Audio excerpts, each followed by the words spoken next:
Hello guys, welcome my mini blog. बहुत दिनों से मैं सोच रही थी कि मैं वी मार्ट जाऊँ, लेकिन मेरा प्लान नहीं बन रहा था। फाइनली इस चिलचिलाती धूप का सामना करते हुए मैं निकल पड़ी थी वी मार्ट की तरफ। जैसे मैं गली में पहुंची, मैंने देखा दूर दूर तक यहाँ कोई नहीं था यार मेरे सिवाय। कुछ दूर चलने के बाद मैंने ले लिया ये ऑटो। ऑटो में बैठने के बाद मैं पहुंच गई थी वी मार्ट। वी मार्ट में पहुंचने के बाद मैंने ये काम करना स्टार्ट कर दिया यार, मैं खुद को ही देखने लगी जाते ही। कुछ दूर घूमने उमने के बाद मैं पहुंच गई थी इस वाले काउंटर पे, जहां मुझे लेनी थी एक फ्लैट वाली चप्पल, जो कि मैंने देखना स्टार्ट कर दिया था। ये निकल ही नहीं रहा था मेरे से यार, ये अटक गया था क्योंकि मैं वीडियो भी बना रही थी। बहुत कुछ सोचने और देखने के बाद मुझे कुछ भी मेरे पसंद का नहीं मिला था। मैंने कहा कोई बात नहीं, चलते हैं आगे कुछ देखते हैं। फिर मैंने अपने फीजी वालों के साथ वीडियो बनाना स्टार्ट कर दिया।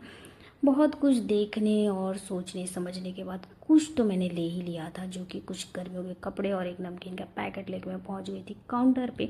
उसके बाद जैसे ही मैं बाहर निकली इस चिलचिलाती धूप का फिर से मैंने सामना किया, जो कि वी मार्ट के बाहर ये है हमारे यहाँ का वी मार्ट। मैं यहाँ अक्सर आती रहती हूँ और मेरे अंदर फिर उसके बाद बिल्कुल एनर्जी नहीं बची थी। मैंने सोचा कि मैं घर ही चलती हूँ यार।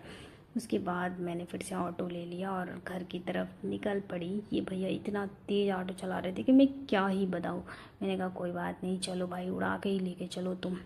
गली में पहुंचने के बाद मैंने अपने आप को खुद इतना कवर कर लिया था, ऐसा लग रहा था मैं कोई चोरी वोरी करके भाग रही हूँ कुछ लेके, कोई मुझे देख ना ले। घर पहुंची और मैंने कूलर ऑन किया और इतना रिलैक्स हो गई, हाथ मुँह धुलने के बैठ गई मैं।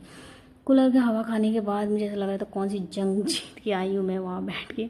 उसके बाद मैंने अपने बालों को भी ओपन कर लिया, क्योंकि बहुत ही गर्मी और पसीने से भीग गई थी मैं। और ये बिखरे पड़े थे मेरे सारे सामान। मिलते हैं नेक्स्ट मिनी ब्लॉग में, तब तक के लिए बाय बाय।